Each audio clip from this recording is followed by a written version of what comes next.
Assalamualaikum warahmatullahi wabarakatuh. Pada hari ini saya akan memberikan tutorial tentang akses AWS DocumentDB menggunakan JetBrains Data Grid. Nah, ada 4 tahap utama. Itu yang pertama adalah pasang dulu Data Grid. Kita pasang dulu Data Grid, kemudian kita masuk ke AWS, kemudian mengatur EC2-nya, kemudian kita mengatur DocumentDB, kemudian baru kita menghubungkan AWS Data Grid ke AWS DocumentDB. Oke, kita langsung saja. Yang pertama adalah memasang data grid. Anda bisa mengunduh pada tautan ini, kemudian silakan diinstal seperti biasa di komputer lokal Anda. Saya menggunakan Windows dan menguji dengan MongoDB lokal. Saya sudah menginstal JetBrains Data Grid. Ini adalah tampilannya. Saya juga sudah menginstal MongoDB di komputer lokal saya. Sekarang mari kita coba. Mari kita coba terhubung dengan MongoDB di lokal komputer saya untuk memeriksa apakah uh, data grid ini bisa terhubung dengan Mongo di komputer lokal saya. Oke, hostnya localhost, usernya tidak ada, passwordnya juga tidak ada, kemudian database-nya adalah database admin. Saya periksa dulu apakah koneksinya berhasil atau tidak. Alhamdulillah, koneksinya sudah berhasil. Sekarang kita tekan OK.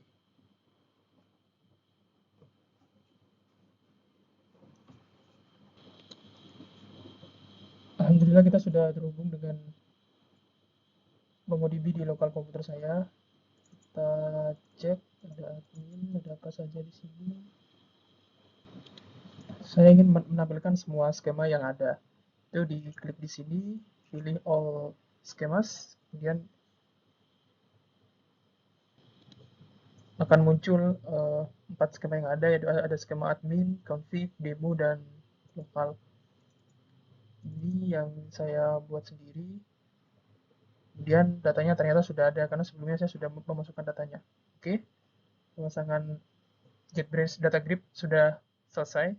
Berarti kita sudah yakin bahwa benar si JetBrains Data Grid ini sudah bisa terhubung ke MongoDB, walaupun itu baru di komputer lokal saya. Oke, ini selesai. Kemudian yang kedua adalah mengatur EC2. Dalam buat EC2 ini saya menggunakan Cloud Formation. Nanti kita akan lihat bersama.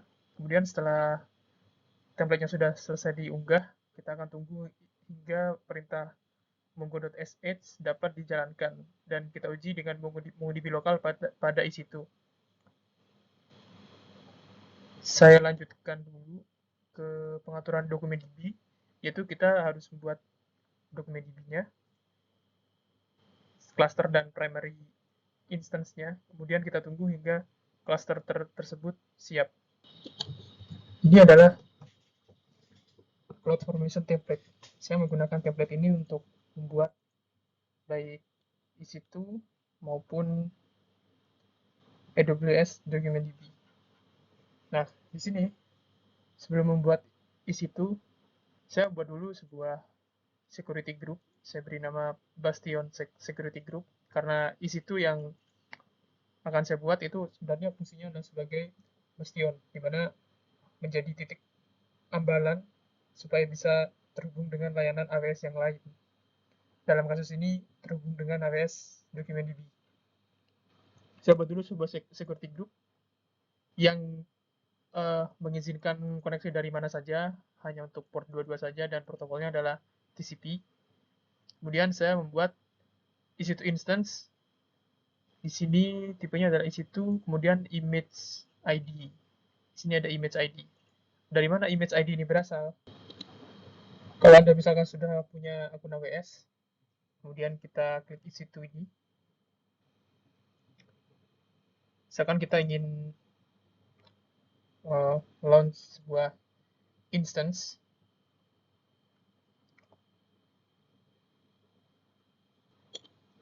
EMI yang tadi itu berasal dari sini, dari EMI ID. Jadi kalau misalkan saya klik Ubuntu, hasilnya akan berbeda. Ketika saya klik Red Hat juga hasilnya akan berbeda. Tapi di sini saya akan memilih Amazon Linux 2. Kemudian instant type-nya adalah T2 Nano untuk keperluan demo, dan key name-nya adalah demo key pair. Sebelumnya saya sudah membuat sebuah key pair yang saya simpan. Kalau Anda belum buat, Anda bisa membuatnya di halaman ini. Kalau misalkan kita kembali lagi ke halaman depan, ke situ, kemudian di sini ada key pair. Iya, yang ini, ada key pair. Pilih key pair-nya, kemudian Anda bisa membuat key pair yang sesuai. Nama key pair yang saya gunakan adalah demo key pair ini. Oke, EC2 ini membutuhkan security groups, dan saya mereference security group ini dari security group yang sudah kita buat di atas ini, yaitu namanya adalah Bastion Security Group. Nah, saat EC2 ini dibuat, saya ingin beberapa script langsung otomatis dieksekusi. Namanya adalah user data. Nah, script yang dibutuhkan adalah ini, dari line 22 hingga line 36. Ini fungsinya apa? Ini adalah berfungsi untuk menginstal MongoDB di EC2. Selain EC2, saya juga ingin membuat instance dari dokumen DB. Untuk membuat dokumen DB instance, pertama-tama itu perlu dibuat dokumen DB cluster. Saya buat cluster, kemudian dengan deletion policy false. Jadi kalau misalkan CloudFormation template ini nanti akan dihapus, maka maka resource yang ada di dokumen DB cluster ini juga akan ikut terhapus. Nah, saya pilih ke username-nya Herle, kemudian master user password-nya adalah rahasia bersama kita semua. Nah, di sini saya butuh DB cluster parameter group name, di mana saya di sini merefer ke disable document DB TLS. Untuk demo kali ini, saya akan mendisable TLS,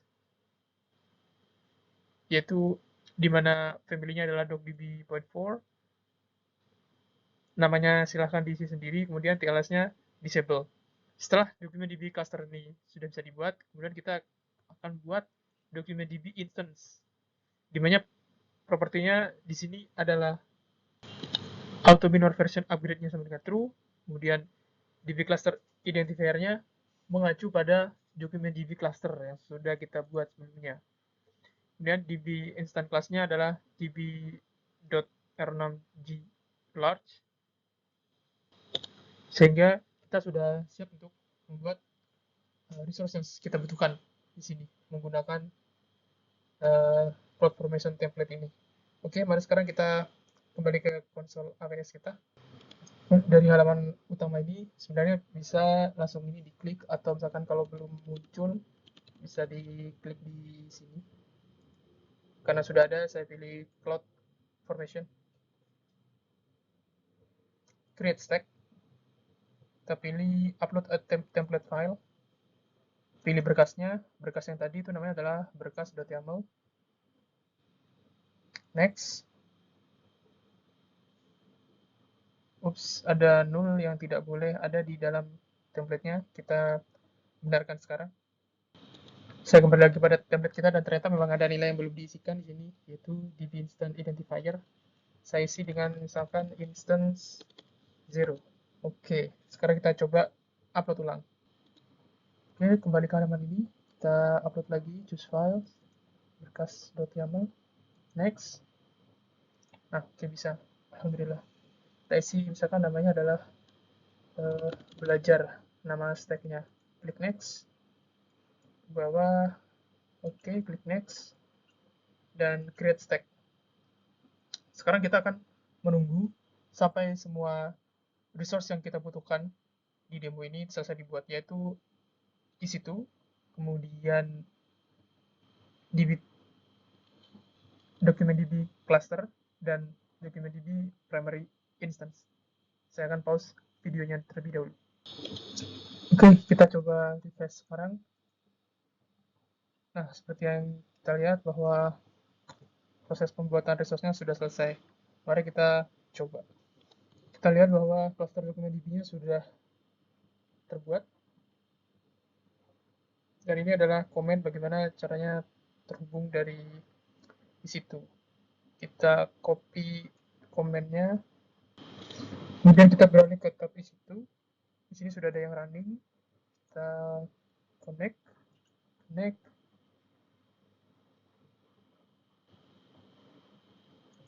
Dan kita coba dulu, misalkan kita coba perintah hapus. Oh ya, sudah terinstall. Jadi kita paste komen yang tadi, kita isikan passwordnya.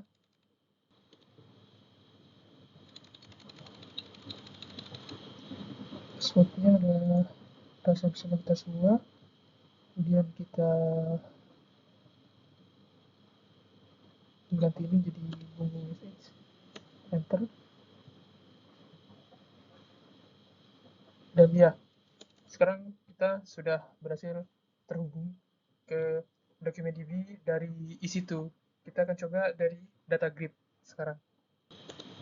Data grid, connection, data source, MongoDB, kemudian hostnya ini kita ganti dengan host yang tadi, yaitu host dokumen DB kita.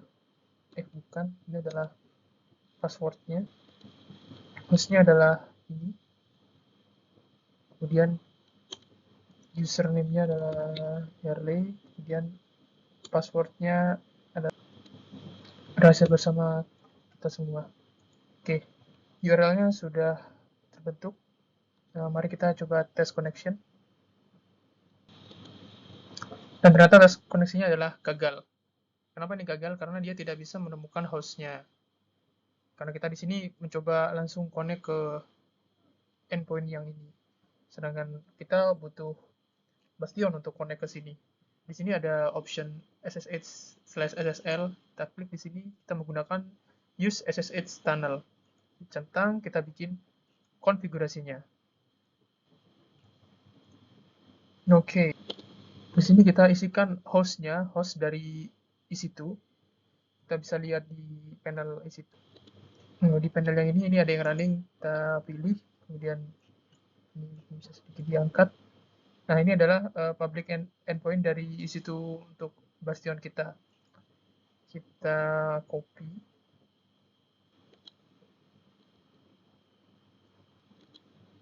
Kemudian kita paste di sini. Oke, sudah.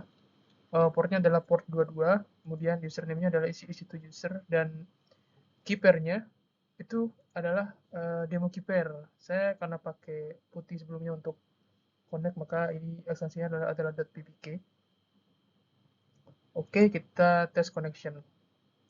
Oke. Nah, ini koneksinya sukses.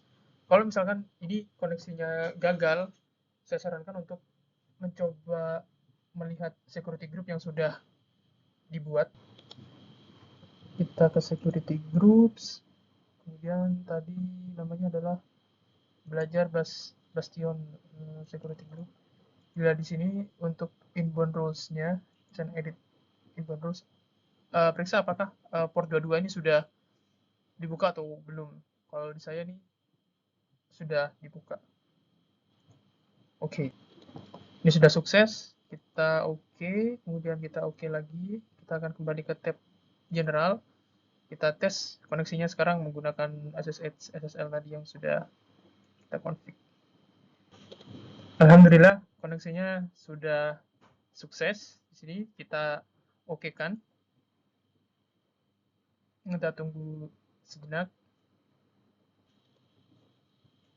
Dan ya, kita sudah terhubung dengan AWS Document DB di data grid. Ya, mari kita coba isi beberapa data ke AWS Document DB kita. Open default console.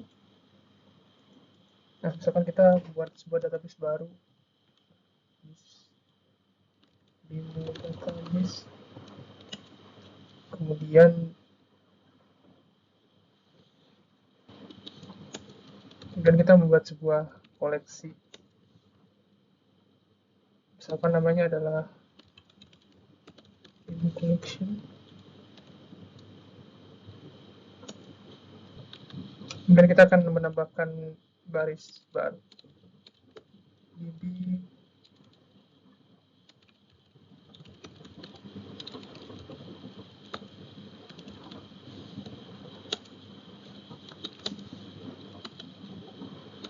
misalkan fieldnya hanya satu, Herley. Oke, mari kita jalankan.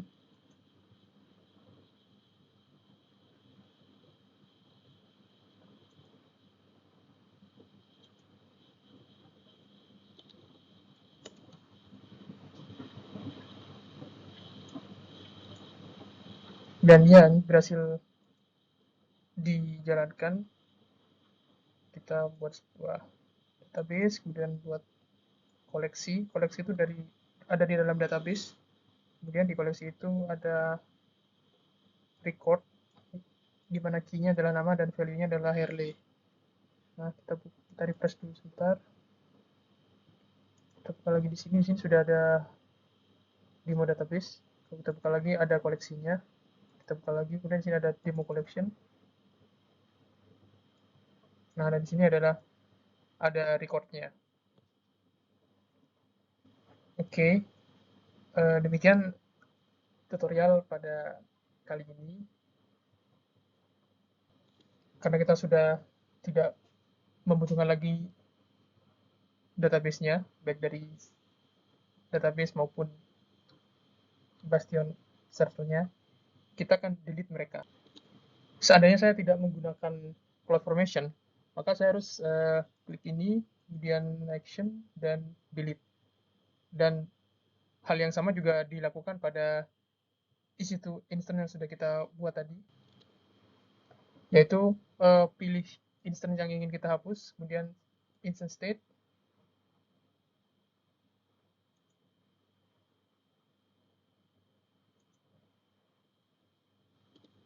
dan pilih terminate instance. Tentunya kalau menurut saya repot ya.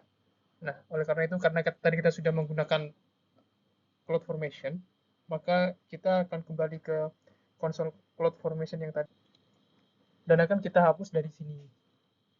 Jadi kita tidak perlu manualan untuk menghapusnya.